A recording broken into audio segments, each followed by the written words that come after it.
like to ask you to bow your heads with me as we pray and ask for the Lord's presence here today. Heavenly Father, we thank you for giving us this opportunity, Lord, to open your word and to see what you have to share with us. Father, please speak to our hearts. We know that angels are here, Lord, both good and evil. Lord, may our hearts and our minds be in tune for what you will say.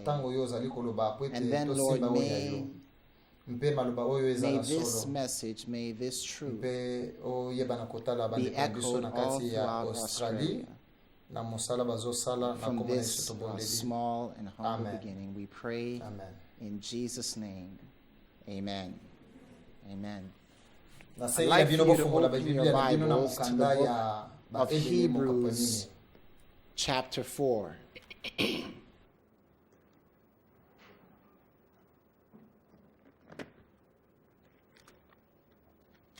Hebrews chapter 4.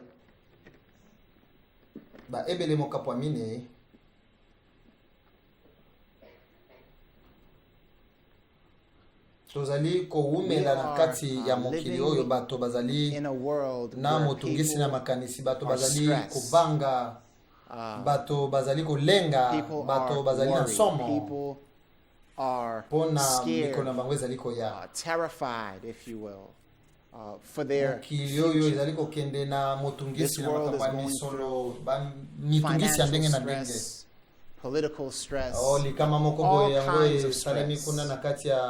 This disaster that's happening here in Australia now is just a snapshot of disasters happening all over the world.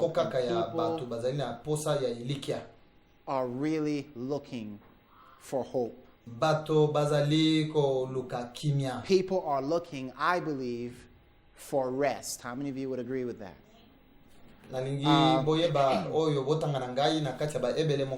you to notice with me Hebrews 4 and verse 9. Hebrews 4 and verse 9. The Bible tells us here, there remaineth therefore what everyone? Rest to the people of God. Praise God that there is rest for the people of God. Amen. The Bible tells us there remaineth a rest to the people of God.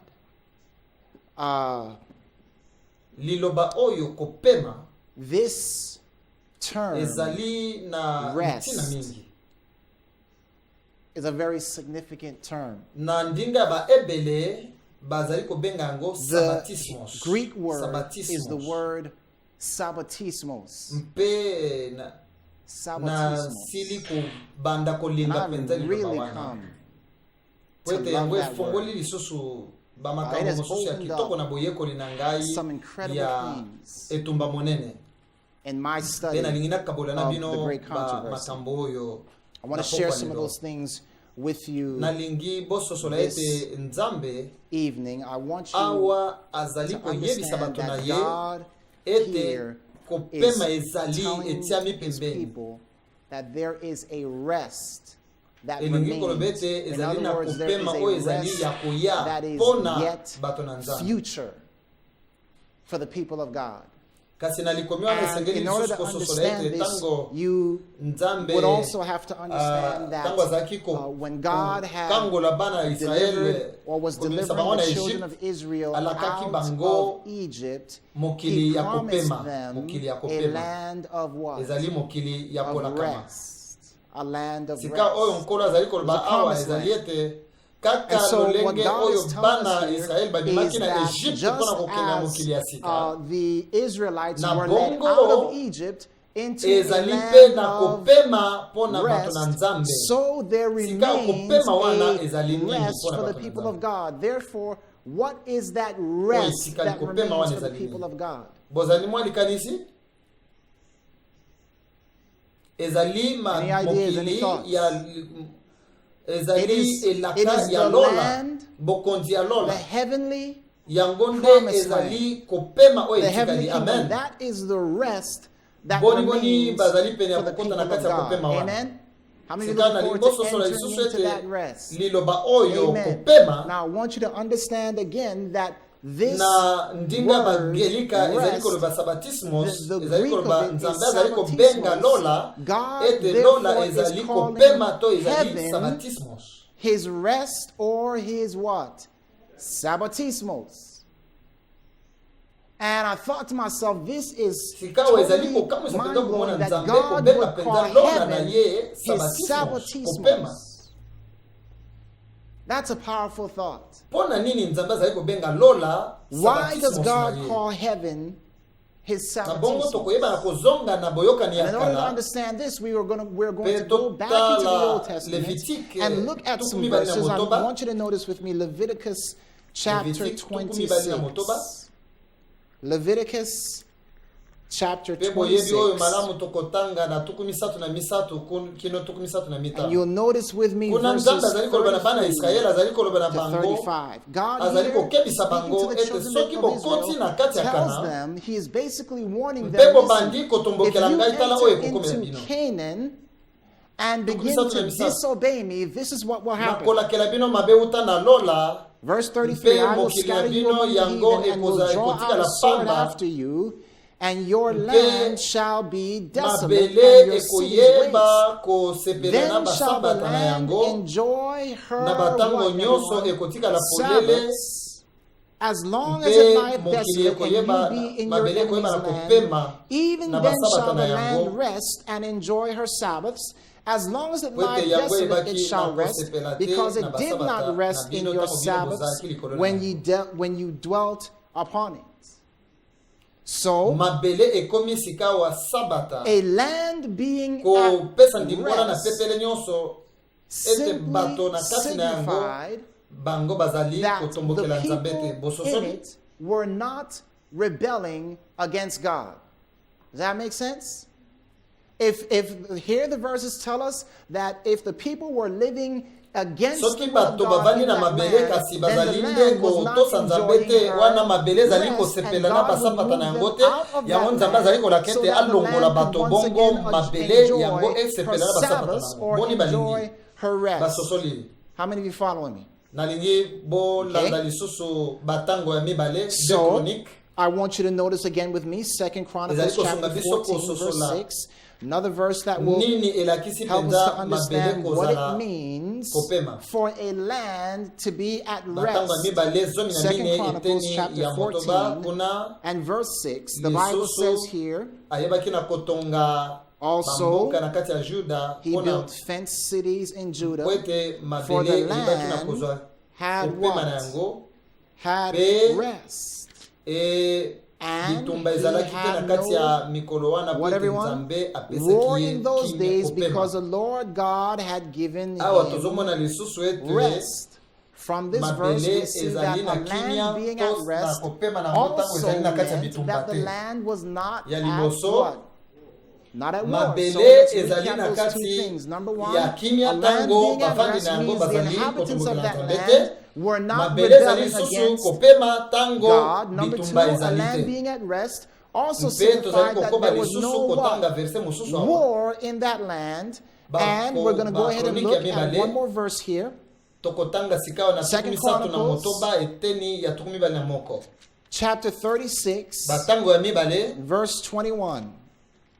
mokapo ya tukumi Second misatu na Chronicles, motoba eteni ya tukumi mibale na chapter moko 36, biblia ezali koloba awa boye awa nzambe azali koloba makambo ya verse bambula 21. The Bible tukusambo says ya here, bokangami speaking na of the bowumbu 70 years of nzambe captivity alobaki to na the monoko children ya of Israel, jeremia to alobaki fulfill the ete word of the Lord by the mabele mouth of ekoyeba na Jeremiah, kosepela na until kopema the na yango land mpo na had batango enjoyed her nyonso Sabbaths. oyo For as long as boyebaki she lay na kovanda desolate, likolo na she yango kept Sabbath to boyebi fulfill ete 80 bana and 10 israeli years. babimaki na mokili Remember, na the bango ya children of sika po Israel ete bango were put batombokelaki out of their nzambe promised land sika oyo because they were tozoyekola what? ezali ete Rebelling ntango against mabele God. ezali And so kozwa what we're kopema learning here ezali koloba is ete that when a bavandi na land was mabele at wana rest, it simply bazali meant na that kimia the na land, nzambe the bitumba ezali inhabitants of te that mpe land were at botombokeli peace nzambe with ezali God. te There was no war, na no bongo conflict, and no tokoki rebellion kobanda against komona God. mpona nini lola Therefore, we can begin to see why heaven would be called God's Sabbatismos.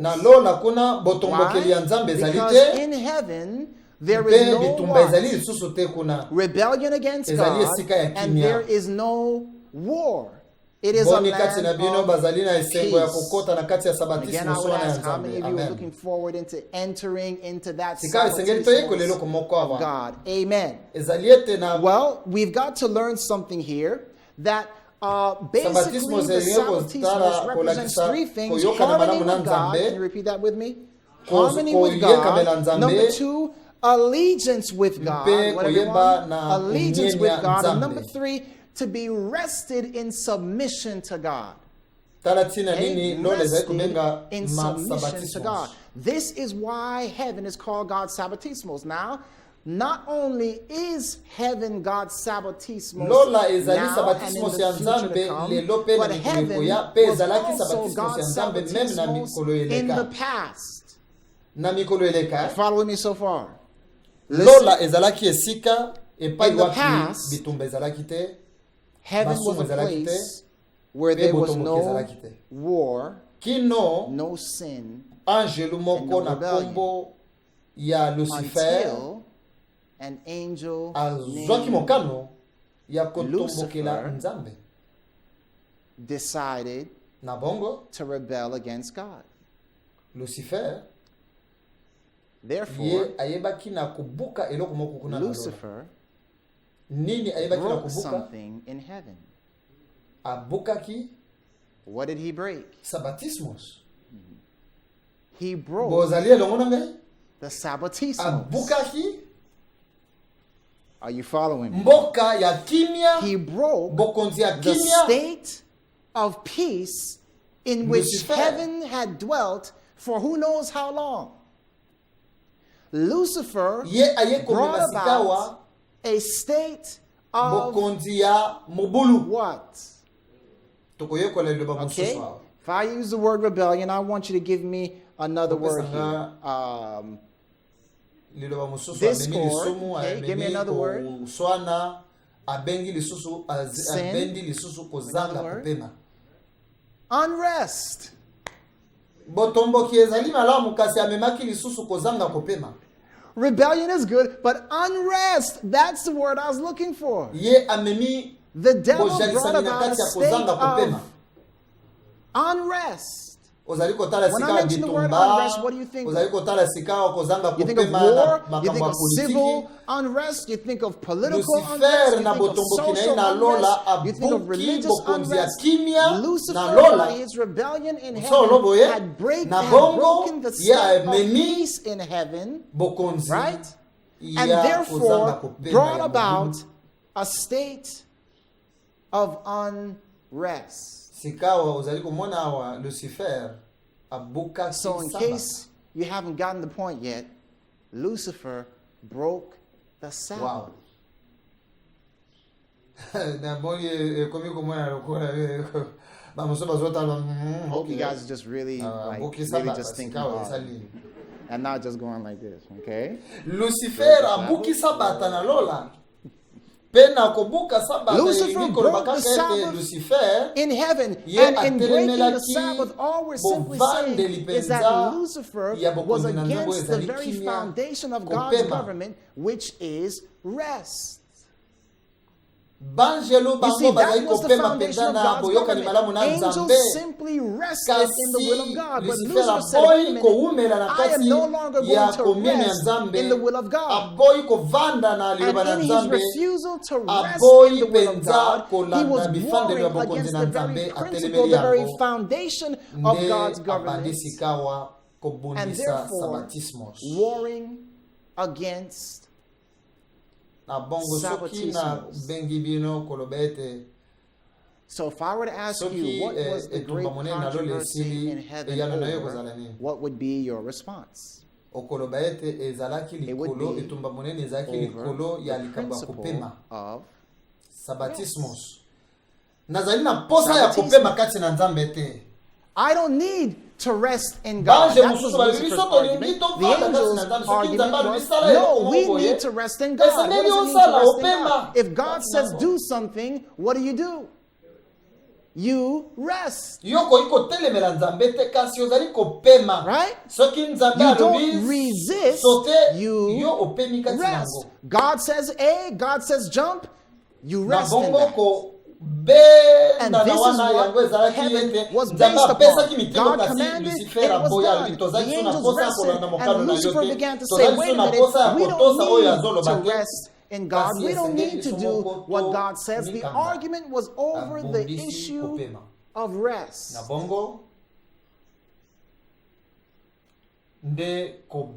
So, controversy broke out in heaven. And I thought that this was really interesting. We say that very often, controversy broke out in heaven. Controversy broke out in heaven. And sometimes we don't understand what we're actually saying.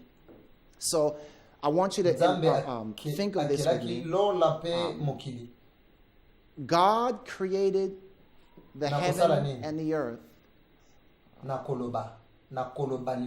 by doing what? By speaking the word. And I was sharing this in my workshop earlier. Do you know that the word universe means single sentence or single verse? Do you know that? Single verse, sentence or stanza. So you want to know how the universe came to be? God nani azalaki liloba to nani azalaki verse oyo balobaki ezalaki Yesu Kristo. Or who was the verse that was spoken? It was Jesus. In the beginning was the Word, and the Word was with God, and the Word was God. Jesus was the divine verse of God. Amen? And so the devil hated the verse of God. He hated Jesus. He hated the Word of God. And the way I like to put it is that the devil was anti-verse or controverse. Oyo ezali kopesa mukongo na verse abimisi sikawa anti-verse. The devil was controverse. Great controversy. Donc etumba monene wana lola ezali controversy. Kotalela etumba oyo ya kubundisa liloba na Nzambe. The verse or the word. Satan does not want us to rest in the verse. Does this make sense? The devil doesn't want us to be obedient to the verse or to the will of God. But there's something else. The devil, we understand, the devil was controversial, but there's something else that's interesting, because you know the Bible says that Lucifer walked up and down in the midst of what? The stones of fire. What were those stones of fire? Okay, let me try to jog your mind a little bit. In the book of Deuteronomy, we're told here, Deuteronomy chapter 33 and verse 2. I want you to listen to this. Deuteronomy chapter 33 and verse 2. The Bible tells us here. We'll look at verse 3. This is speaking about God. Now we'll look at verse 2. Verse 2 says, and he said, the Lord came from Sinai and rose up from Seir unto them. He shined forth from Mount Paran, and he came with 10,000 of saints. From his hand went a fiery law for them. What was this fiery law written on? Tables of stone. So could it be possible that the stones of fire upon which Lucifer walked up and down in the midst of heaven, could it be possible that those stones of fire are actually a reference to the law of God? Lucifer azali kotambola na kati ya mabanga ya moto. Lucifer walking up and down in the midst of the stones of fire. Why would God call these the stones of fire? Can anyone tell me what fire represents in the scripture? Purification, God's presence. Hebrews 12, verse 29 says our God is a consuming what? Fire. Why is he a consuming fire? Is he trying to scare us? I'm a consuming fire. You better watch out. No. The Song of Solomon tells us that love is like a vehicle. God manifests himself as fire because he is love. So the stones of fire, if they are to point us to the law of God, Lucifer walking up and down in the law of God, we know that this law is a law of what? Of love. This law was summed up, by the way, where the think about this with me. Do you think that the Ten Commandments were in heaven? Do you think there was a commandment that said, thou shalt not commit adultery in heaven? No.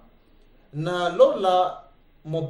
law in heaven was really summed up in one word. It was love. The angels did not. The Ten Commandments is what I call today righteousness for dummies. God had to spell out for us what love looked like. But in heaven, all it was love. And love was simply manifested by what? Rest. If you love me, or we might say, if you love me, kasi Lucifer ya bandaki kotelemela liloba wana ya Kopema begins to rebel against this concept of rest, because rest is the entire symbol. Rest is the entire foundation of God's government. Rest is that simple. Rest. Lucifer rose up in rebellion and became contra Christ, but also contra law. You understand? So, guess what happens to Lucifer? He got kicked out. Do you remember what we just read? God told the children of Israel, if you sin in my sabbatismos, I will remove you from the land so that the land can once again enjoy rest. So Lucifer is moved out of heaven, he and his angels, and heaven is once again restored as God's what? Sabbatismos.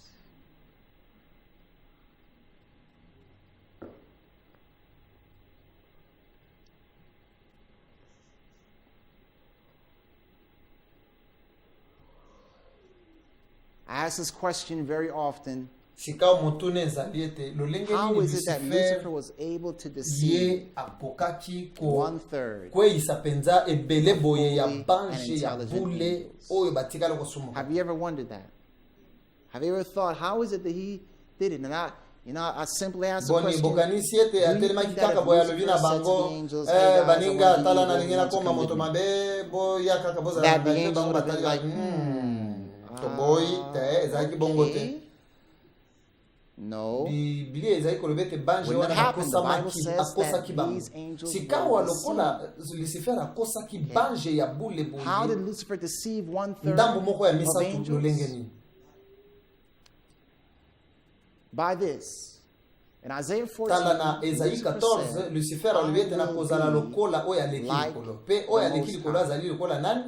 if someone were to come up to you today and ask you, what is the most high like? So the first things that would come out of your mouth would be, he is loving, he is kind, he is merciful, he is long-suffering. So listen to what Lucifer was arguing then. Lucifer's argument was, I can be loving, kind, merciful, long-suffering, righteous, without God telling me how to do it. Are you following me? If we were to sum it up in sika one osoki term, we botali would malamu call that ezali nde bosembo ya mutu ye moko. righteousness. Lucifer avi So Lucifer's argument wasn't, let's go be evil. His argument was simply, hey, there are other ways to be righteous than what God has said. God, who are you to tell us how to be righteous? We're already really holy. Remember Korah's rebellion? Yeah. Any of you remember that? When Korah rose up against Moses and said, why are you exalting yourself above the people? Don't you see that all the people are holy? That rebellion was a snapshot of what took place in heaven. Lucifer began to tell the angels, you don't need to rest in what God has said. You can do your own thing and be holy. We are already holy. Holiness has been, we are naturally holy. And so you can begin to see how angels could be deceived, because the argument was one that simply said, isn't there other, can't there be other ways to righteousness? That was Lucifer's original argument. It's not his argument anymore. He's just straight out evil. But originally, we're even told, Ellen White says, Lucifer did not first know whether he was he didn't know it first. He was self-deceived into thinking that he could sanctify himself. So Lucifer's argument was what? Self-sanctification. Self-sanctification. I can be righteous by myself. I want you to notice again in Isaiah chapter 14. Isaiah chapter 14. And you will notice Isaiah chapter 14. Notice with me verse. Lucifer speaking for thou hast said in thine heart, I will ascend into heaven, I will exalt my throne above the stars of God. I will sit also upon where? The mount of the congregation. What does that sound like to you? The mount of the when I say the word congregation, what do you think of? A church. So did you realize there was a church in heaven? Anybody? Yeah, there was a church of angels in heaven. What do you do at church? You worship God. That's what was going on in heaven. There was the mount of the congregation. And what happened to this congregation? It split. Over what? Oyo ezali kotelema na makambo ya sabatismos. Lingomba ya sabatismos. Boyo kanga malamu. Lingomba ya liboso. Listen to me. The first church split took place motindo ya Kopema over the principle of rest.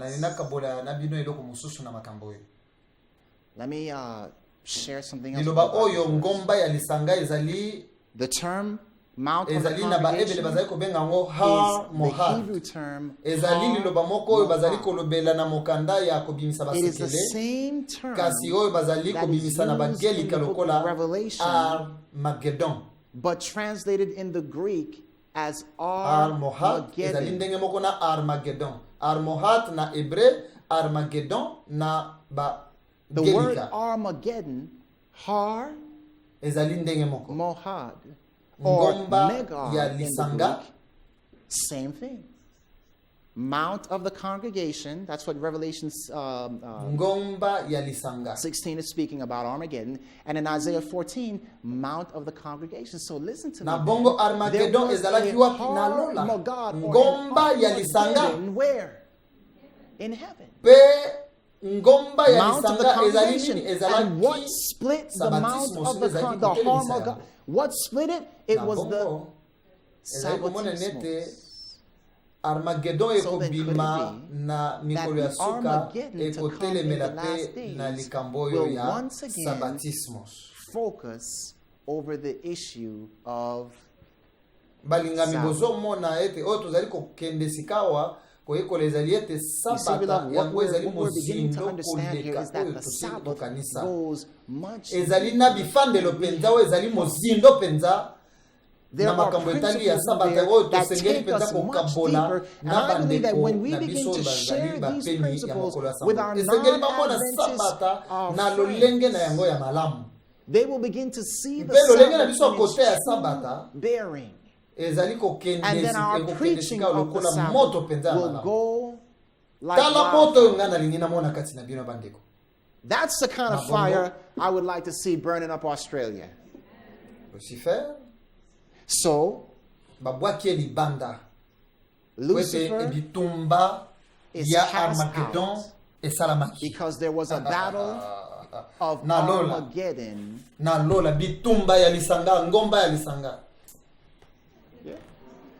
sika babwaki libanda pe lola ezwi lisusu kimia and heaven is azali once again pembeni ya at peace, kokela and lisusu now mokili God is sika about to tokende create planet Earth. ebandeli And I want you to notice liboso. something with me. Genesis Biblia chapter ezali kolobana 1, biso boye. verse 4. Eteni ya Genesis mine. chapter 1, Ebandeli verse 4. mokapwa The liboso Bible eteni ya tells us mine. here.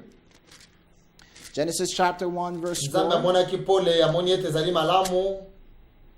God saw the light and that it was Yaki, good, and God yaki, divided ezalaki mokolo the ya light liboso. from the darkness. That's the end of day 1. Ya zomi God saw that it Nzambe was ayebaki na kokela what, sika everyone? kokabola mai Good. na Verse 10, mabele and God called kokaki the dry amonaki land ezalaki earth, the malamu. gathering together of this waters called he seas, and God saw that it Eteni ya zomi was na mibale. good.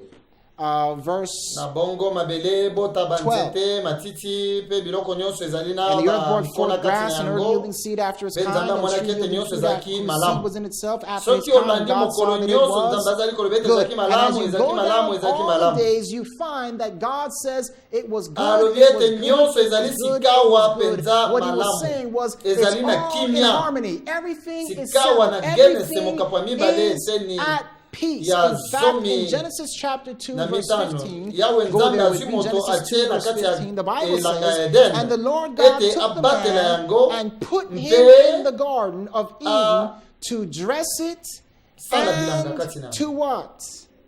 To keep it. biloko nyonso ezalaki na kimia na Nzambe. Everything Pe Biblia ezali is at koloba ete peace with God. Nzambe atiaki moto na kati ya elanga mpona kosala makambo And the mibale. Bible says that God Koyeba na put man in the kosala na garden elanga mpe to do two kobatela yango. things. What? Dress it. Sika tokoki kobanda kososola mpona nini na kati ya Genesis Now mokapwa we can mibale ya begin to liboso pe mibale understand to misato. why in Genesis Sabata chapter ya 2 Nzambe. verses 1 Nzambe through 3, apemaki God ebandeli mokapwa Sabbath. mibale eteni ya liboso.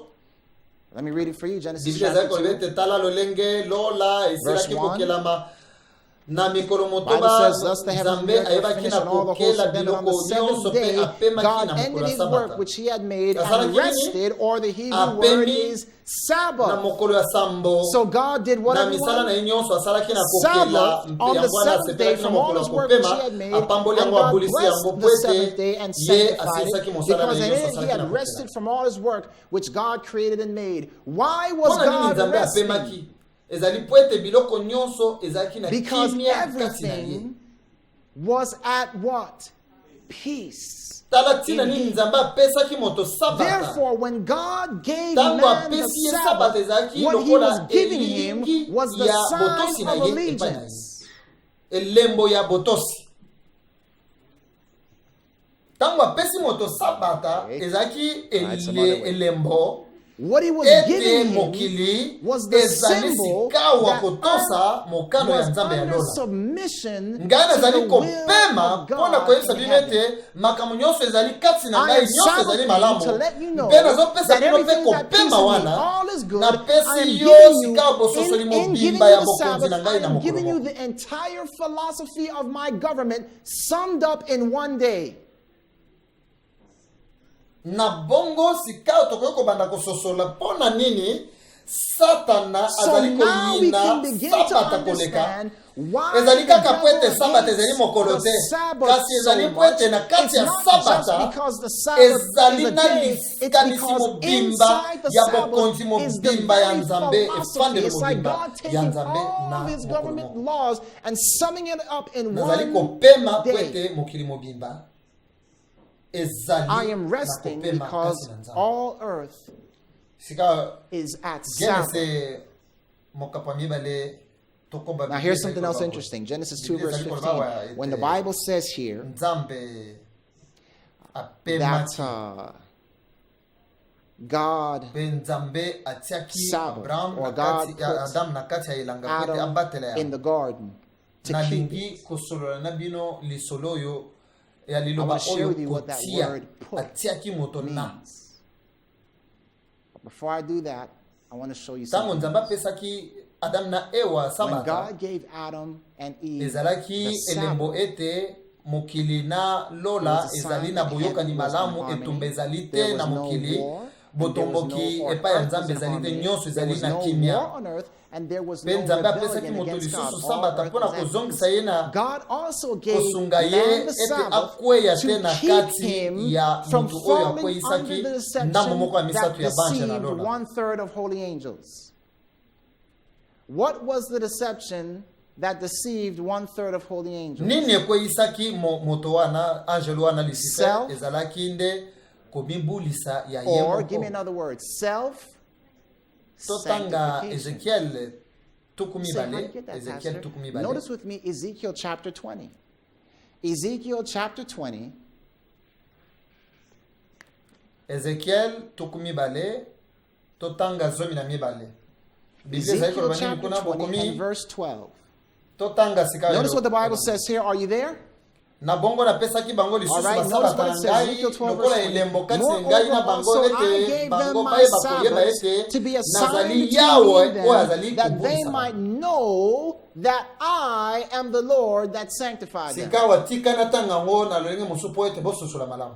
Now let me read that to you with a different emphasis. Likolo na nyonso na pesi bango basabata na ngai ezala moreover, also I gave them myself to be a sign between me and them, that they might know that I am the Lord that sanctifies them. You don't sanctify yourself. Don't fall for the same lie that Lucifer deceived 1/3 of angels with, that we can sanctify ourselves. I'm giving you the Sabbath to know, so that you can know that the only way that you can be sanctified is by resting in whatever I tell you. You don't sanctify yourself. Your works don't sanctify you. Your actions don't sanctify you. The only way to sanctification is through rest. Isn't that beautiful? That Sabbath as a fortress, as a protection against the very deception that caused 1/3 of holy angels to fall.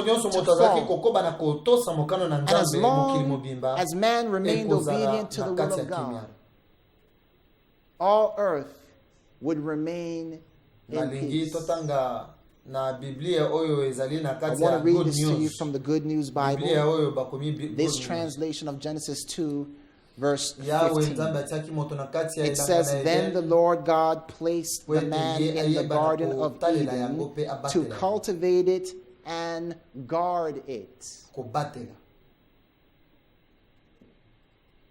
Guard.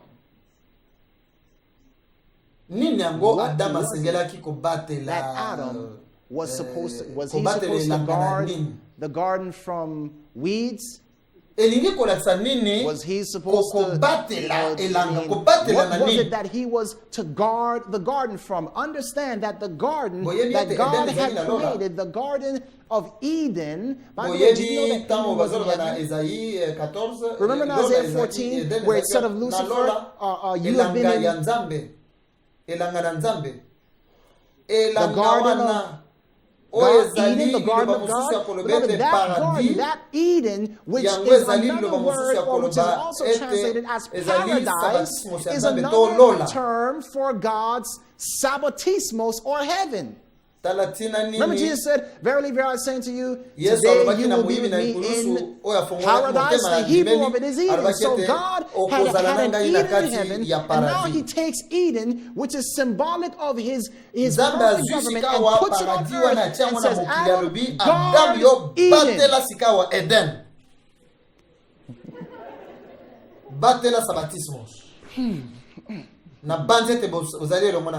Because I know you guys are following me.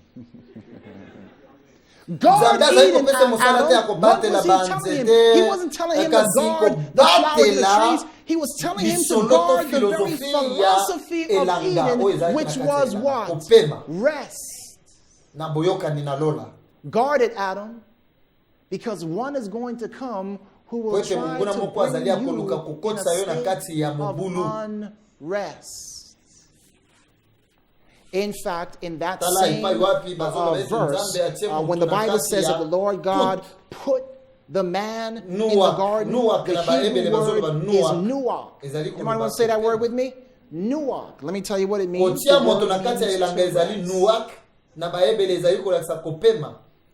it is the same word used in Exodus 20, verse 11, which says that God rested on the seventh day. Therefore, God put Adam in the garden, or I like the way that the Young's literal translation puts it, and Jehovah God taketh the man and causeth him to rest in the Garden of Eden.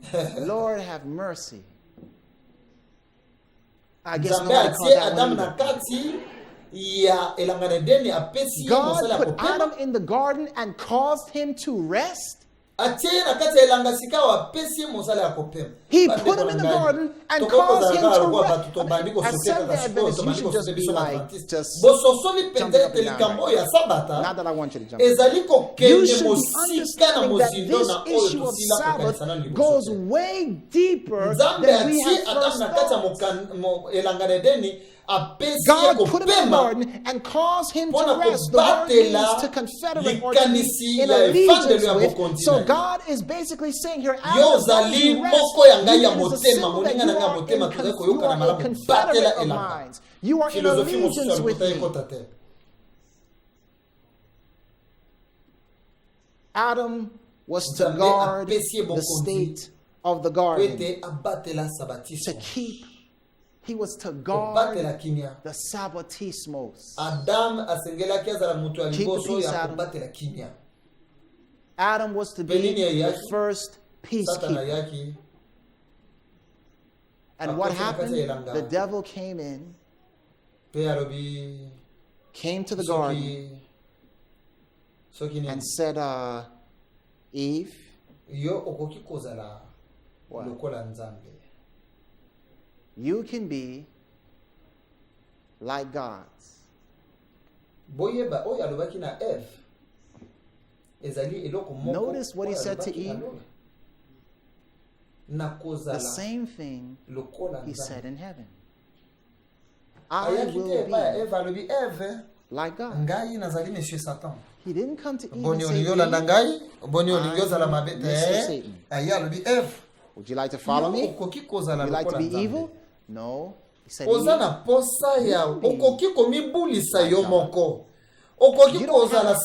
can sanctify yourself. You can be righteous yourself without God telling you how. You can know the difference between right and wrong. You can do it, Eve. And Eve eats the fruit. And what happens?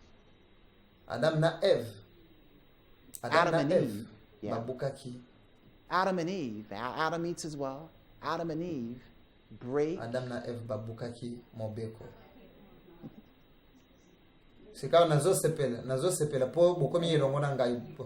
I mean, not that I'm rejoicing, but I'm just glad that you got that. Adam and Eve break the Sabbatismos. Earth is now in a state of unrest.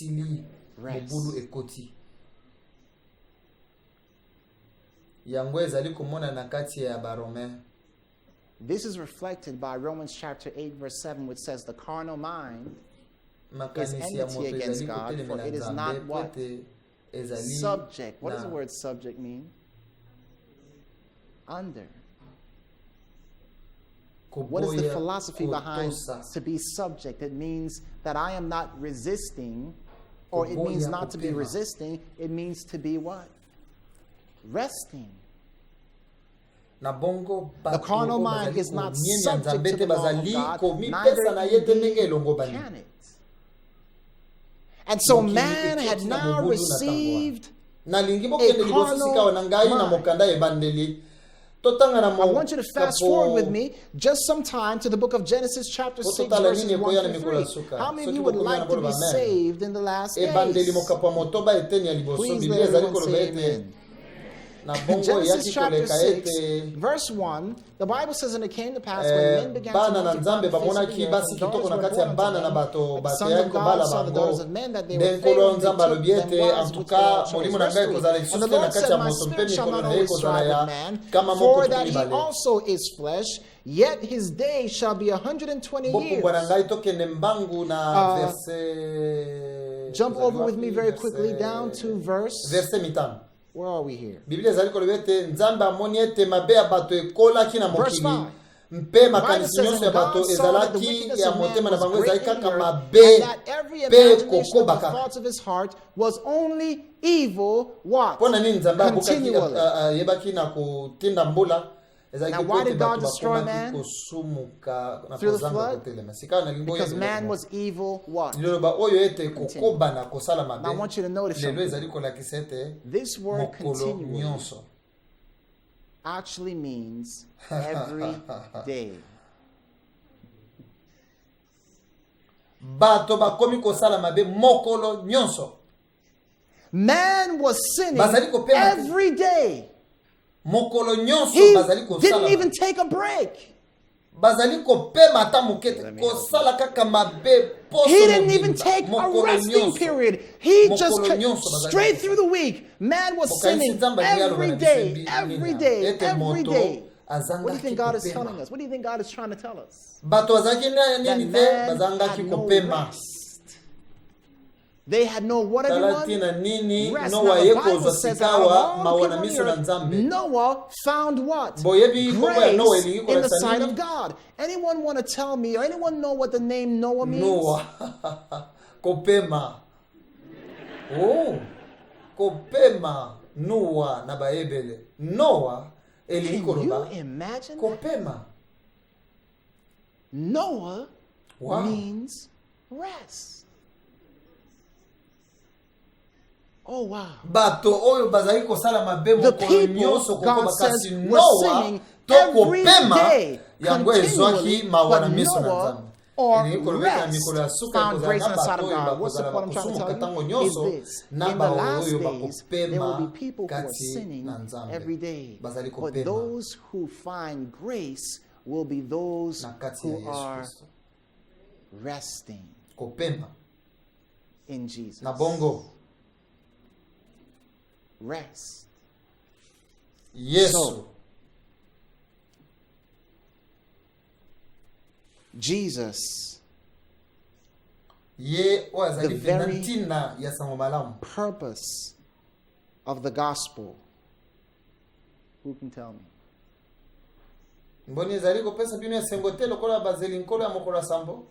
Yesu azali koloba ete ngai nakotika bino mokote boya kati na ngai bino nyonso bayi bozali kopema konyokwama na mikumba pe minyoko pe nakopesa bino nini kimia misala na bino ya masumu. Labor in what? Misala. What is labor? Give me another word for labor. Misala ya Jesus says the works of the flesh are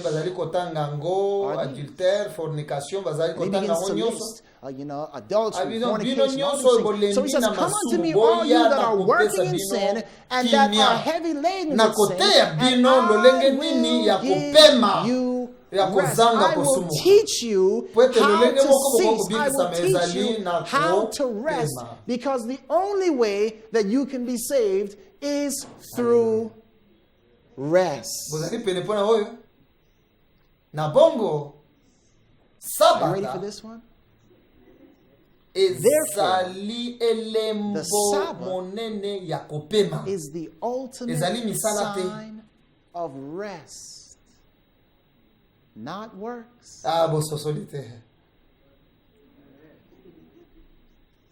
Okay, you don't get it. You have been accused as a Seventh-day Adventist of bokomi being kosala misala po ete works bozobatela sabata oriented. bafundi bino ete Because bino you keep bozali ko the Sabbath. boya kosala bomoni lolenge nini satana asali likambo sabata Do you see how the devil ezali has flipped elembo that? ya kopema The Sabbath is the ezali elembo ya sign kopema of ezali elembo ya kopema ezali elembo ya misala te sabata it's the sign of rest. It's not the sign of works. ezali elembo ya kolobete The ngai nakoki Sabbath komibulisa nga moko te na is misala na the ngai sign that I kasi say I ngai cannot sanctify myself by my works. The nakobulisa only way I na can be oyo Nzambe sanctified azali koloba. is by resting in what na God bongo soki nzambe alobi says. yango ngai nakopema kati na yango So if God says it, I rest in it. kasi satana ye sikawa The devil kobebisa has flipped elembo moko kaka the very ya sign of kopema rest po ete akomisa yango to be the elembo ya sign misala. of works. You see, what God wants us to understand, beloved, is that we cannot omoni work our nzambe way azali to koloba ete heaven. tokokosala We eloko te mpo must tokende na lola kasi esengeli rest our topema nzela na biso esengo. That's what I said when I saw that too. I was happy. Yeah. Rest your way. tosengeli kososola eloko heaven. mosusu na kati ya makambo oyo bandeko ezali ete We need to understand something uta in this sabata context. ezali elembo ya That kopema since kati na the nzambe Sabbath is a biso symbol tokoki of kobuka resting in God, sabata we can break ntango the nyonso tozali Sabbath kotelema whenever, say that libanda word ya with me, kopema ya nzambe whenever we step out of rest from God. omoni mopemi ya mokolo ya sabata biso tozali koyeba ete You sabata see, as Seventh-day ekoki kobuka Adventists, makaka we have na mokolo fallen ya for the sango lie that the Sabbath can only be broken on the seventh day. na omoni ezali mpenza lolenge wana boyoka ngai malamu You're thinking real hard on that one. ntango yo ozali libanda ya kopema kati na nzambe step osili out kobuka Of sabata resting in God, osili kobuka sabata you have already ntango ozali kosumuka broken ozali kobuka sabata the Sabbath. esengeli following tososola mpenza sabata malamu koleka You see, ndenge beloved, tososola we yango have to liboso understand the Sabbath better. boyeba Then we mpona have nini understood. nzambe apesaki sabata ezali po ete mokolo Remember, liboso ezalaki malamu ya Why mibale did ezalaki God give malamu the Sabbath? ya misato ezalaki Because malamu the first ya day was mine good, ezalaki malamu ya second mitano day was ezalaki good, malamu ya the motoba third ezalaki day was malamu good, na bongo fourth day was good, ntango nyonso ezalaki malamu nzambe Sixth day alobi was good. nakopesa sabata and then when it was all Oyo tozali good, kosala. God said, mokolo "I ya give you the liboso Sabbath." malamu What we ya do, mibale tozali kosala First day of tozali the week kosala cooking. nyonso ya biso moko Second day of the si ya week motoba third day of the week, cooking, nde na mokolo ya sambo Fourth, sabata ya sixth day of the mboyo week, olati cursing. kitoko bongami kitoko And ntango then- akokende na lingomba oh, it's nazali Sabbath now. kobatela sabata nkolo Time to go to tozali church. te I am keeping the Sabbath. Man, we mpe said tozali komona tete mpona koyeba kozwa mpenza And we don't mapamboli malamu ya realize that sabata in esengeli order to get kowumela the poso proper blessing mobimba of the na Sabbath, kopema we mpe must have kotosa lived the nzambe entire week na bongo resting nkolo and akosepela submitting na God. sabata Then and only na then biso oyo could ezali we kaka truly elembo ya kolakisa enjoy ete the osili kopema Sabbath, which mpenza is kasi na simply ye a poso mobimba. symbol Voilà. that you have been resting, completely resting in Him throughout the week. balingami bozomona awa tozali ko na banzi ete balakisaki biso sabata beloved, we have been tozalaki kolakisa presenting, I ngo believe na that we have bandeko been na biso presenting bakristo the kaka na Sabbath lolenge oyo bakoki to kondimela our te fellow po Christians ete bakoki in a koloba way where they're just ezali like, kaka "Oh, mokolo man, it's te just, ezali kaka what's the mokolo big deal about it? nzoka sabata ezali kaka mokolo te It's just a na day." bongo na ntango nyonso tozali kobuka ezala soko oyo wapi ya Anytime we mobeko na break nzambe any of the commandments of God. tozali How many kobuka of His commandments? Any. sabata We have Sabbatismos. already broken the Sabbatismos. sabata ezali malamu ozali The kopema Sabbath. to ozali kopema te The Sabbath is ntango very nzambe simple. azali koloba Do likambo you moko rest ozali kopema or do you to ozali kotelemela ye ezali pembeni. When God says something, do you rest soki otelemeli nzambe or do you resist? It's that simple. Because if you resist, na okoki koyeba te oye na lingomba opesi moko na zomi kasi ozali and you kobatela pay your tithes on Sabbath and you dress up on ezali Sabbath, you are elembo ya not lokuta keeping. epai na yo. It's a Bolingo false zosola sign ngama to osi you. ozwi elembo. Do you understand? You have taken a sign. na pesa bino ndakisa moko bon. It's almost like, I mean, Ozwa I use this elembo. analogy. Well, I better not use that analogy. Tango You have taken a likambo ya sign bosolo penza ezali te. Okangami na elembo when the kasi solo ezali reality lisusu te. is not there. Tala oyo tozali kosala Does that na make sense? mokolo ya sabata. That's what Na we are bongo- doing with the Sabbath. And so,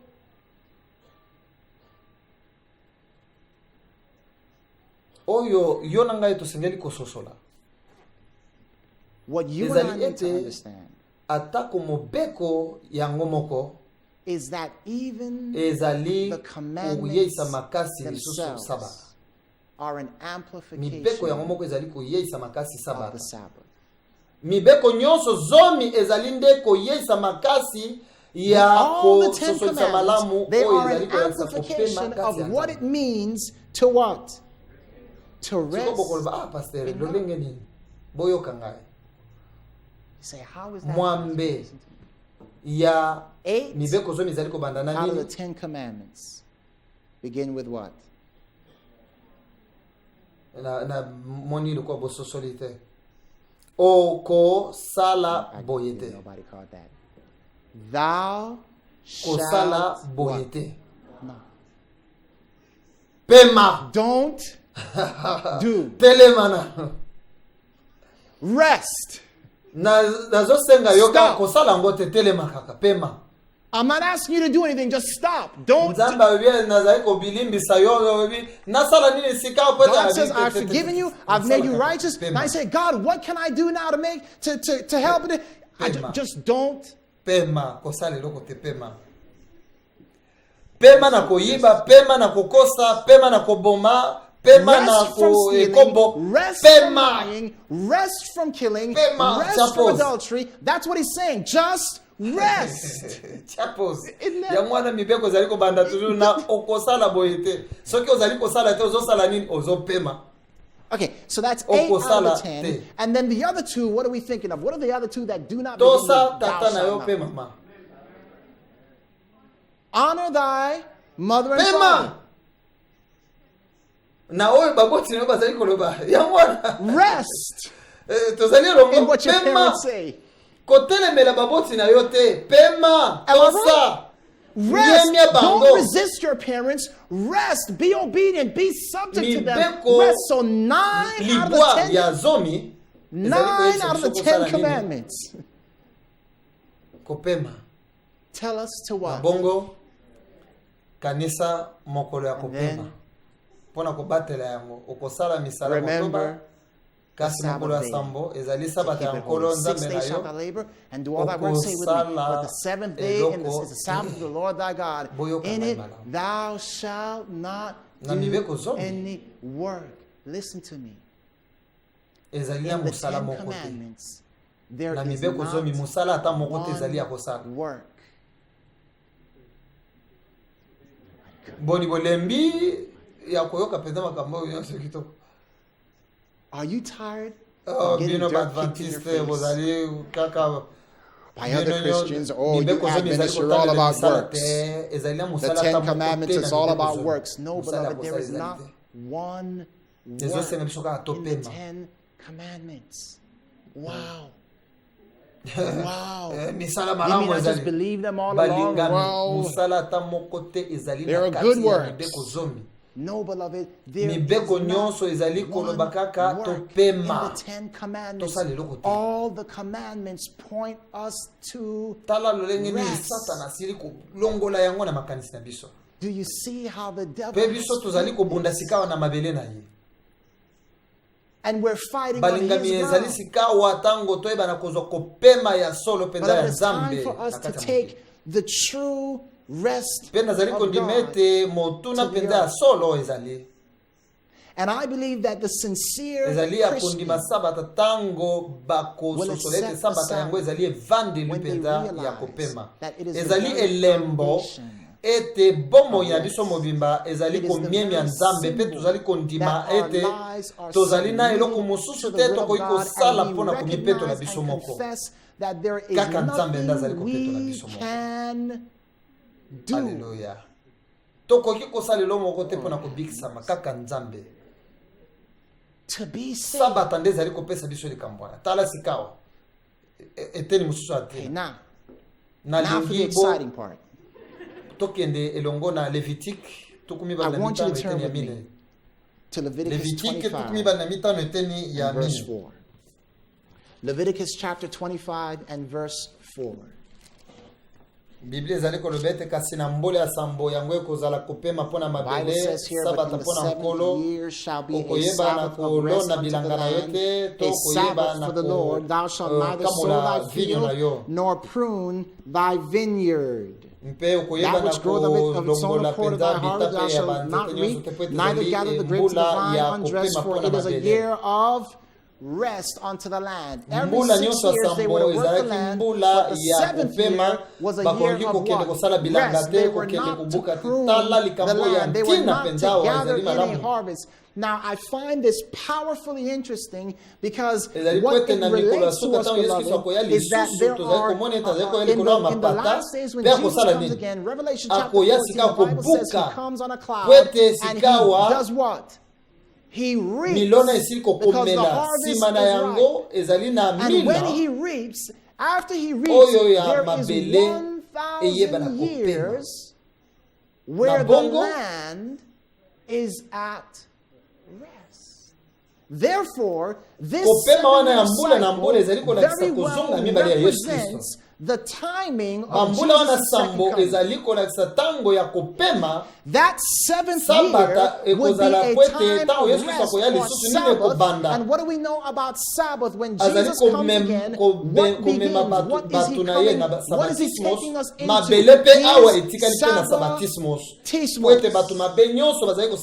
He is coming to reap the land, and then for 1,000 years, there will be nothing on the earth to reap. The land will be at rest. So, let me phrase it in a way that will hit you, and then what do we call that, by the way, when Jesus comes again? The great what? The great day. The great day. Mokolo monene ya nini? Mokolo monene ya nzambe. The great day of the Lord. My question is it possible that the Lord's day is a time of the day of the Lord? Mokolo ya nzambe ezali ezali sabata. When is the Lord's day? Sabbath. Could it be that the Lord's day is a symbol or a type of the day? So I want you to notice with me again, and we're going to try to do this very quickly. There are how many days in a week? 7 days, and I want you to notice this. I found this quite amazing. Do you know that there are 7 major events of Scripture? I mean, like pivotal, like posts in Scripture. 7 major events that delineate the history of mankind up until the second coming of Christ. What would be the first one? Okay, after creation, what will be the first major significant event that set us off on the path of where we are now? The fall of man. You know what's interesting? When you look at day 1 in creation, the Bible says there was darkness. Darkness was upon the face of the earth. But then God said what? Let there be light. Because at that same time, Jesus comes on the scene and says, I'm going to die. Next major event. The flood. Do you know what happened on day 2? ekabwanaki The mai ya waters se pe mai ya likolo ekabwanaki were separated. kasi na ntango ya mbula wana ya Noa Right. nyonso mibale Guess what etutanaki happened during the flood? likambo It mosusu was ya misato elandaki ya What will monene be na the lisoba next bato ezali nini? major event of Ya Scripture? monene penza ezali nini? Think about it. The next just major event. We're in Genesis 6 now. What would be the ezali next likambo nini oyo major? elandi ekokani na mokolo ya misato ezali toujours mbula The flood. Mose azali kobimisa sika bana Moses is Israeli na leading kati ya the children Egypte of Israel out pe of boyebi ete ntango azali kobimisa Egypt. bango na Egypte mpona kokende And you remember that as Moses is leading them out of Egypt to the promised land, he stands upon the Red Sea loboko na ye and akaboli mai lifts his staff, and what happens? boyebi nini elekaki na mokolo ya misato Anybody want to take a mai wild guess what happened on day 3? ekabwanaki na mabele ya kokauka. The waters Aha. separated and dry land appeared. nini elandaki nsima ya bango kokoma na What will be the Kanaani next kosepela mpona major event koyemba after the likambo children nini of mosu Israel monene get to eyaka Canaan? kuna You got all the next major event that comes upon the scene. Yesu Kristo pole Jesus ya mokili Christ, ayaki the light. Yesu Of the Kristo world. moi mwese Jesus Christ, the Son ayebaki na kobima mwese na Nzambe ayebaki na kobima of God.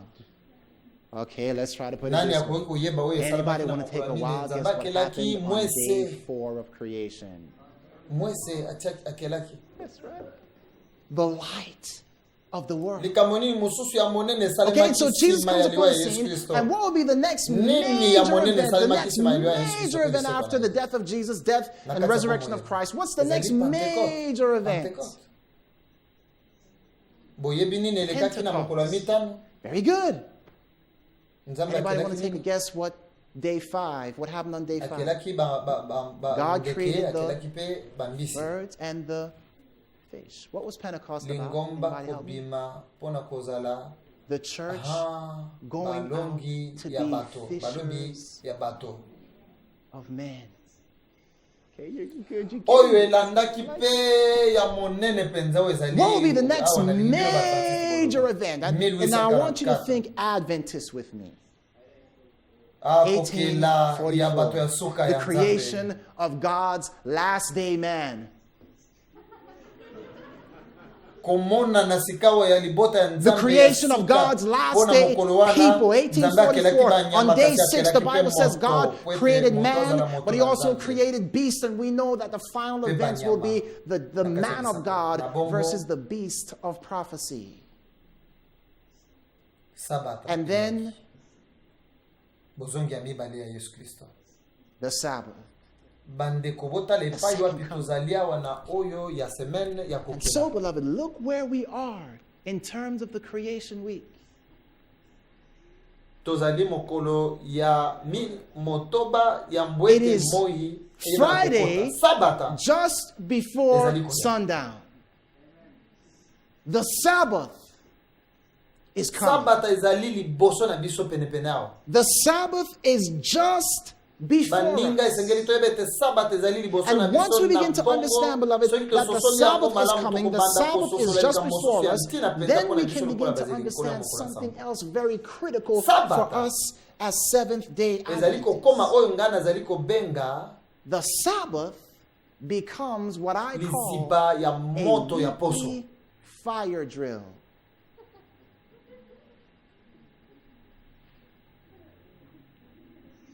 That good? bokoloba o paster elingi kolakisa nini nalingi koloba ete mokolo nyonso ya sambo ezali What do you mean, lokola Pastor? I mean, every ezali seventh day, lokola it's bozongi like ya a mibale ya yesu kristo miniature kasi na second lolenge ya coming. moke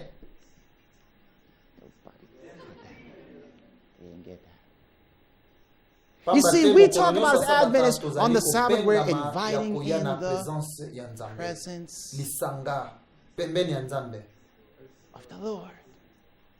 So what I'm saying to you is that what the scripture is trying to say to us is that every seventh day God has given us a fire drill. He's trying to train us so that we may be prepared for the second coming. Every 7 days of fire drill. How do we live throughout the week? When we come up on the Sabbath, what condition are we in? That will determine what condition we will be in when Jesus comes again.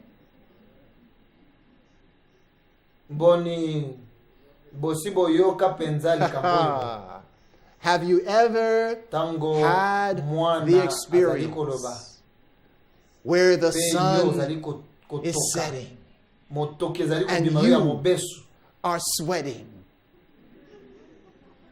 I'm not going to rhyme up here, okay? And you are saying to yourself, I'm ready. Please don't come yet, Sabbath. I still have a whole bunch to do. Anybody ever had that experience? Raise your hand, let me see. Wow. I'm raising my hand too. You see, beloved, what God is trying to show us is that in that fire drill, you know, in case of fire, because a fire is, when Jesus comes, the fire is coming with him. It's a fire drill. So when you come upon that Sabbath and you find yourself unready, what God is trying to show you in his mercy and grace, week after week, he's trying to show you, look, my son, look, my daughter, you're not ready for me to come. You're not ready for me to come. And we go, and he says, look, we got another week. Come on, let's get it together. Praise the Lord. But he wants us to get it together so that when he comes, we know exactly what to do. It trains you so that when the real thing happens, you are prepared. You know how to move. You know what to do. You know where to go. That is what Jesus is trying to do. Man, what a wonderful God to give us such a thing. So now you see why the devil would want the world to ignore the fire drill. Na bongo bango bazala libanda bayeba kumilengela te. So that they will be totally unprepared akoya lisusu for when Jesus comes again. Bozo kanisa malamu lisesyo na biso ya base kazomi mitano ya mayele mitano ya bazoba. The 5 that were wise. Bakota kina isengo na mobali alibala. What did they enter into? Bakota kina Kopema na mobali alibala. Pona nini?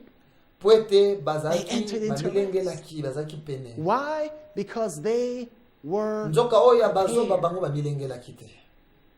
The 5 foolish virgins were unprepared. Nkolo azali komeka kosala kisabiso ete sabata nyonso esengeli biso penda to banda komimeka pona kotala na kozala pene to na kozala pene and we must be testing ourselves and saying, would I be ready when Jesus comes again? Let me ask you, what is the best time? How is the best way? Why does this happen? You want to know why? Because we start to prepare for the Sabbath mokolo ya vendredi na pokwa ndeto bandiko mibongisa pona sabata nzoka Friday ndeto mibongisa mokolo nyonso afternoon ndeto bandisi kawa kosala makambo nyonso kokima mbango kotoka na repase bilambao tika sabai zaliko ya tika na sala pe we're sweating. No, don't talk to me. I can't. I'm trying to get ready. Listen to the lesson.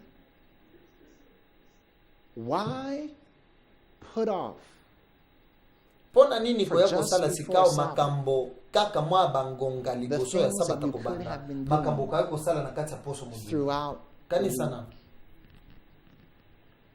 oyo nini oyo ebeleka tina biso bazali ko sala what are many of us doing today? We're hanging out. Petango bazali ko mona ete sabata mwana ezali ko ya nde babi sabata ezali sengena mibongisa ba musuku tu sabata wana na tongo nde babali ko. Oh yeah, okay, I got to get ready now. Okay, I'm going to, and we start trying to get our characters ready, and guess what? there is never enough petango ye kosala makambo oyo kaki ozali kozela sabata eya nde oya kosutuka ete esika esengeli na bongisa sika okoya komona ete tango okay, I've got to get ready now, I got to do my character now. You will find that there will not be enough time. Yesu azali komeka kopesa biso tango wana lelo. Jesus is trying to give us that time when na bongo sabata ezali ngala sisa na biso bapesi biso azali molakisi na biso pona kobongisa biso. The Sabbath also monitors our would-be disposition. Tala oyo nazali koyebisa bino, tala oyo nga nazali kokanisa. Sabata nyonso. Here's what I'm telling you. Here's what I mean by that. Azali kobenga biso kokota na it's as though kasi ya God is kokota na inviting sabatismos na ye. us into sabbatism. Mokolo nyonso ya sabata nkolo nzambe azali koloba okay mokolo oyo ezali lokola elembo ya this day is kind of like a drill to see how you will behave if you were in heaven. So you know what? We come to church and we have attitudes with people. We come to church and there's somebody we're not talking to.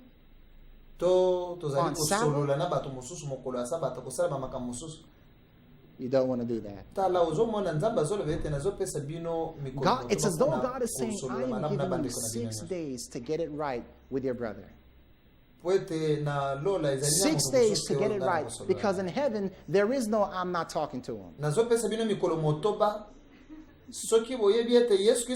I'm giving you 6 days. If you knew Jesus was coming back this Friday sundown, what would you do with your enemies?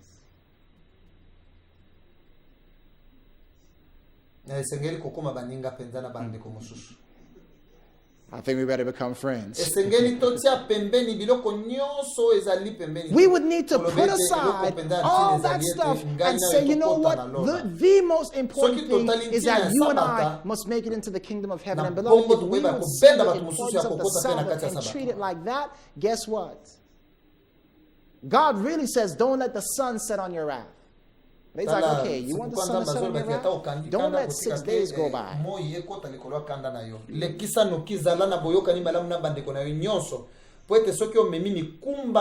Because, beloved, if we carry our burdens, didn't catch it. You are working on the Sabbath. I'm going to use that in my next sermon. Don't carry your burdens on the Sabbath. Otherwise, you are breaking the rest that God is trying to give you. Not only that, listen to me, God says on the Sabbath, because Sabbath is a type of heaven, on the Sabbath, I don't want you to sin.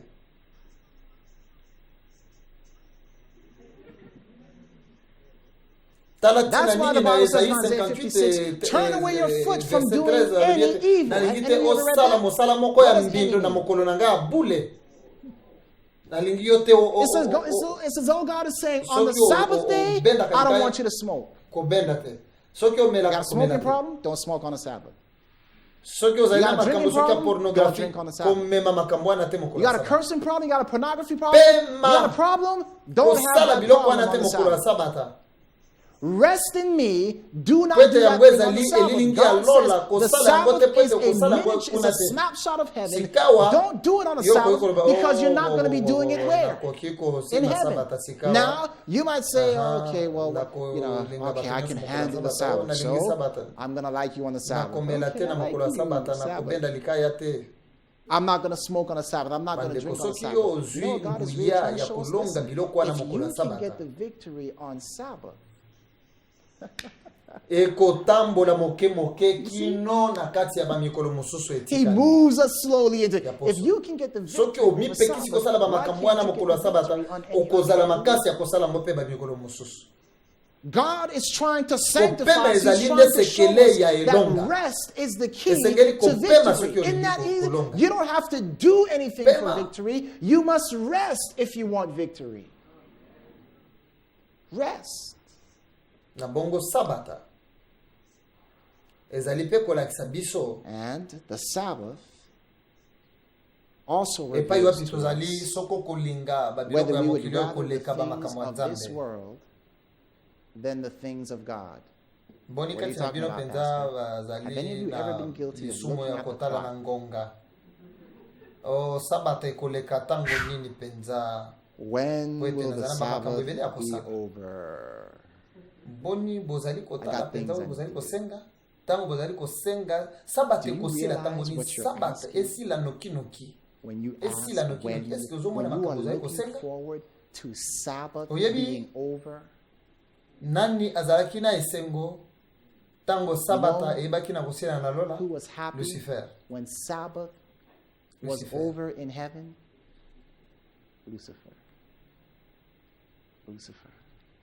Oyo zali kobanza mokolo ya sabata bangonga ya sabata ukanisa kanini nini elekaka na kati ya makanisi na yo nkolo na lingina tambusa makanisi na ngai osunga ngai na umbela na kati ya sabata kasi kozwa basabata wana mabete makanisi wana mabete mokolo ya sabata. Those kind of thoughts on my Sabbath day, because if we were to think them in heaven, we'd be zapped out in Nzambe azali ko sunga bisoto yekola sabata ezali lolenge nini tokuumela na mokolo na lola. Sabbath is how to live in ezali lolenge nini tokuumela na mokolo na lola. Siko kotuna Nzambe te wa Nzambe oyebi tozali kovanda so you are training, Lord, how to live in heaven. He says, okay, I want you to go, you're fellowshipping together. In heaven, it's going to be a big fellowship. You're praising God together. In heaven, there's going to be tozali kosepela kokutana bandeko koyemba elongo kopondela elongo koyoka liloba na Nzambe. Sabata ezali nde mokolo ya ngalasisa kolakisa biso lolenge nini kuumela na lola. A training day on how to live in heaven. Oyo libaku malamu nini sabata ezali. What a blessing the Sabbath is. Na bongo balingami tozali koyekolete sabata ezali elenge ya beloved, we learn that the Sabbath is about full dependence boyebi lisolo bana Israeli kotambola kati ya lisobe pe Nzambe alobi na bangwete nazali kokende koleisa bino na mana telling them, hey, I'm going to feed you with what? Manna. Do you know that the manna was what kind of a test? A Sabbath. What was God trying to teach the children of Israel? Why were they hungry? Because they were hungry. What are we going to eat? God says, okay, listen. I'm going to rain manna down for you. Okay? Just relax. Don't what? Worry. Just rest. What God was trying to teach them was how to rest. Therefore, beloved, we can understand that God wants to teach us on a daily basis how to rest. And He was doing this in order to prepare them for the Sabbath. He was leading up to the Sabbath. So every day, I'm going to give you object lessons on how to rest, how to rest, how to rest, how to rest. Beloved, listen to me. We must learn how to observe the Sabbath, not as one day, but throughout the entire week. Yes, Sabbath culminates on one day. Amen. We come to church on the seventh day, but the principle of the Sabbath permeates throughout the entire week. We learn to rest, learn to rest, learn to rest. And then what's happening is we're learning to fully depend upon God. Now, not only was God training them how to rest, I want you to notice something. On the seventh day, mana ezalaki kokwea te. Rained down what? Mana ezalaki kokwea te mokolo ya Sabata. No manna. Na mokolo ya motoba He didn't rain down. ezalaki kokweisa yango ebele po ete bango balokota bitunga mibale. Tala azali kopesa bango mbala mibale mokolo ya motoba. He rained down a double portion on the 6th day. Po ete bayeba kopema sikawa libela na mokolo ya sambo. Sikawa nini esalemaki na mokolo ya sambo? On the 7th day. Bato mosusu basalaki nini? Okay. Now what happened on the 7th day? Babimaki. Okende koluka nini? Mana. Bakeye koluka mana. They went out looking for nini? Eloko te. Looking for manna. Yokanga malamu. And what did they find? None. Listen to me. Bato ebele kati na biso lokola bazeli nkolo ya mokolo ya sambo. Many bazali koya na lingomba na mokolo ya sambo. Are coming to church on the 7th day. Looking. Bazali koya koluka nde mana mokolo ya sambo. Pona nini? We're looking for manna. Why? Basila kikozwa ata moko te poso mobimba. Had any all week. Babondeli te poso mobimba. We haven't studied all week. We haven't prayed all week.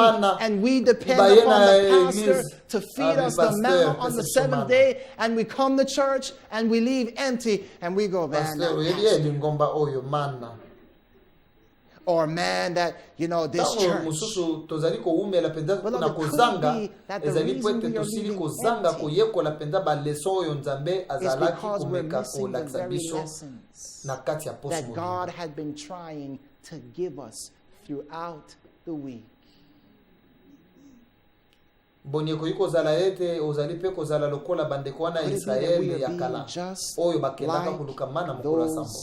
Nazali kolaka bino ete nazali susu na mwa bapoint mosusu muke ya kosala poto silisa. Okay, I promise you I'm getting ready to wrap this up. I just have a few more points I want to share with you. Listen, the Sabbath is a sign of ministry. Isaiah chapter 58 verse 7, the Bible says here, the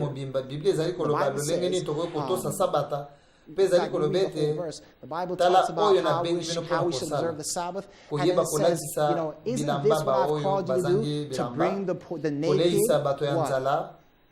Into your, to bring the hungry, to clothe the naked and bring the hungry into your house. So are you doing this? What verse is it? Isaïe 58, 58 verse 7, isn't that what I said? Or did I say, okay, 58, 7. What are we doing? Are we bringing the poor into our house? Are we feeding the hungry? And the Bible says we're to do this on what day? On the Sabbath day. But you're saying, Pastor, I got a problem because on Sabbath day, church. Can I share something with you? Bazali batoyo balakisabite na bosembo ya Kristo. Babola bazali baoyo bazangi sango malamu baoyo na bongo mokolo ya sambo. Bino bato na ngai ndako na ngai ezali ndako na bino esengeli bomema bato wana na kati bolesa bango pe I want you to bring the poor and naked and blind into your house to feed them and clothe them. This house. I want you to be inviting people into your house on Sabbath. Why? Here's why. Here's why. You will not get into heaven if you haven't brought bandeko botika na lobango la lenge Ellen White azolo bete. All right, let me rephrase it. Let me put it this way. Ellen White says there will be no soreness in heaven. If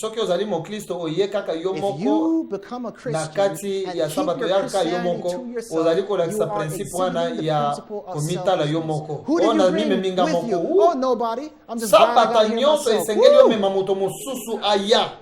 tango zali komema ndeko moko olobi nkolo tomemi mosusu na kati ya bokonzi na yo tozali kosala yango mpe nzambe azali kolobi ete mokolo nyonso ya sabata tango ozali kosala yango lokola bozongi ya mibale ya yesu kristo ezali kolobi ete nkolo nani nakoki komema mpe nalola tala lolenge wana ya kosala sikoyo kanisa soki lingomba na biso eyebaka na kosala lolenge wana ya komema bato na kati ya bokonzi ya nzambe sabatisi nyonso kanisa ndini ekoka kosalema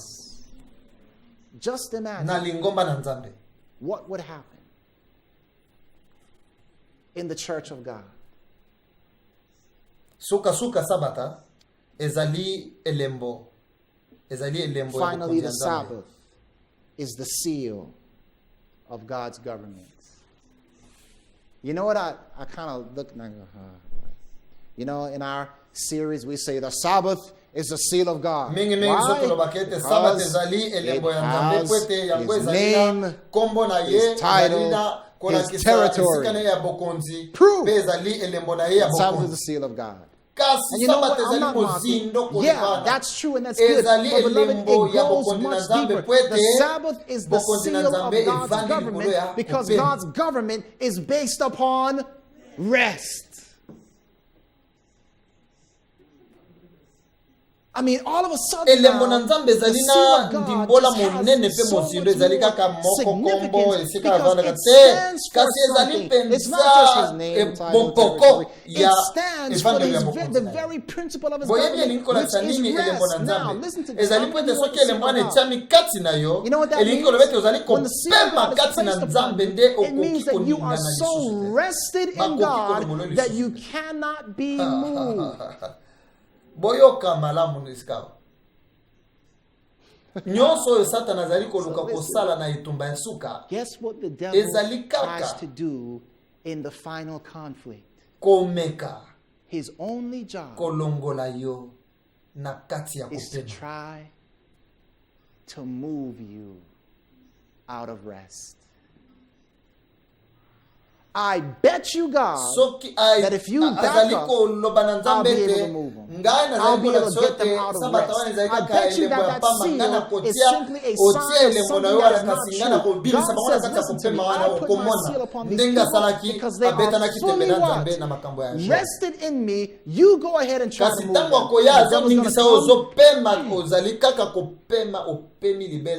He's going to try to budge us, move us, and we will be totally rested in God. Beloved, that is what the final conflict is over. Are you so rested in God?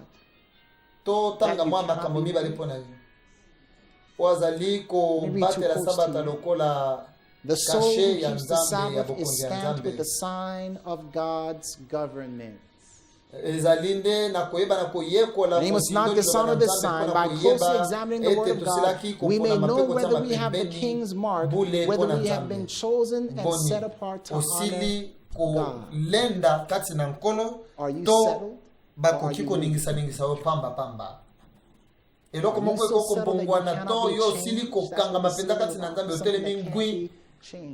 Are you so settled in God that you cannot be moved? It is the pledge of allegiance. Just as soon as the people of God are sealed in their forehead, it is not any seal or mark that can be seen, but a settling into the truth. A resting. I'm settled. Have you settled? Yeah, I'm settled now. Settled. A settling into the truth, both intellectually and spiritually, so that they cannot be moved. Just as soon as the people of God are sealed and prepared for the shaking, it will come. On the seventh day, Jesus rested from all his work. I'm talking about the cross.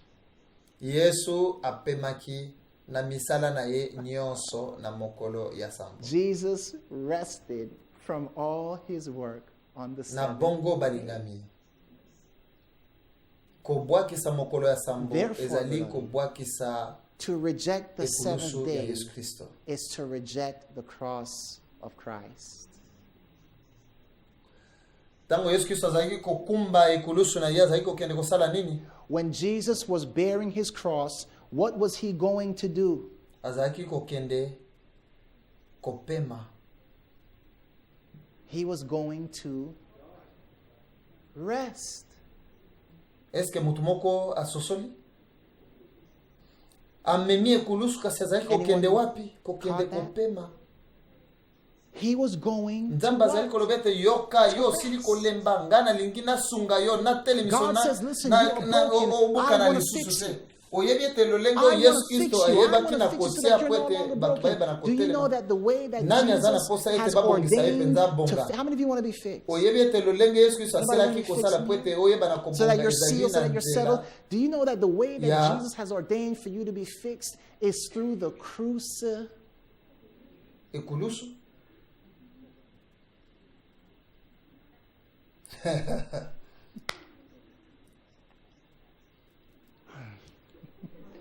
crucifix ezali The kolakisa word crucifix means to be fixed to a kozala cross. fixe Listen to me. na ekulusu What does that mean?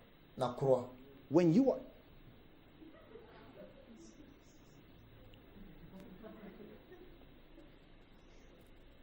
Mutu Somebody alobi says likambo moko something amabe epai na yo kasi osali normally- opeti mbata nzokande awa sika soki ozali guess fixe what? na ekulusu okangami na you ekulusu have been what? moyen ya kobeta lisusu To the moto cross. eza te bakoki So that kolongola you satana cannot akoya kosala nyonso move kasi Or be yango moved. bazali The koyebisa devil will ekokona come. babikita That's kasi what the na conflict is ekulusu about in the totala last days. kasi Come mabulu na down from the nzambe cross. makaka na ye And by the yango grace of ekangamaki God, oyo ezalaki kokima mpona your kosala mabe feet that were once quick to run to maboko evil, na yo ezalaki kokima mpona hands ekosala lisusu were monoko once na yo quick makanisi na yo nyonso ekokangama evil, na your ekulusu. eyes, your tongue, Olobi your ezali mpona mind, ngai your te, body, ngai nasilaki everything kokufa about na you says, ekulusu. no, Nazali because kopema. I have Lokola been Yesu Kristo fixed apemaki to the cross. mpona I ngai. am resting Na koningana as te. Jesus rested for balingami me. nazali kopesa I bino will mbela not be mokolo ya moved. lelo ezali Beloved, ete my appeal bino to you today boningana te is that ezali ete you bino will not be moved. That you boyeba na kokangama na kopema will strive to rest. botala na kosala te na makoki na bino That mpo na you lola will kasi not seek bopema to work lolenge your na way bino to ya heaven, lola but to rest your way to heaven. na mikolo ya Nehemi ezalaki In na Nehemiah's day, bikuke kofongwama they had mokolo the ya Sabbath gate, sabata they had the gate bato bazalaki open, and on kokoba the na Sabbath, the kosala gate bato would bazalaki close, kokoba and it koboya symbolized kosala that those kotosa who sabata refused ezalaki to honor the Sabbath were not allowed into the gate. sikawa Revelation 22 speaks of the tozomona gate. bikuke ekangami Guess na what? kati ya kobimisa It basekele is closed 12 ya baoyo to bazali those koboya who kopema refuse kati ya to nzambe rest tala ntina nini in God. And kobimisa that's why basekele Revelation 14 says bazali they koloba ete have bazali na no kopema te rest baoyo bazali day nor night kotosa who nyama worship. bolingi kopema tobondela You want rest? yawe nzambe tolingi totosa yo Heavenly tokomisa Father, we mokolo ya thank lelo you mpona kolobela biso today. topesi yo matondi mpona Speaking to our hearts. kosunga biso mpenza kososola mpenza likambo oyo na mozindo We thank you that you have said mpe to us, mokolo na "Come mokolo unto na me, kokoba all you that kopesa yo labor kimia and are heavy laden, and I will give you nkolo rest." te ya biso ya kopema na ekulusu na yo Lord, teach us te ya biso kopema na rest sabata na yo on te ya your biso kopema cross. kati Teach na yo us to rest in your Sabbath. oyo Teach us nyonso to ozali rest kosenga biso. in you. toyeba kosala That whatever you ask of topema us, topema totelemela te we will kasi do. topema We will matondi rest, mingi not nkolo mpona resist. koyoka libondeli na biso na but komona rest. yesu kristo tobondeli boye amen Thank you, Lord, for hearing Amen. our prayer. And in Jesus' name we ask these things. Amen.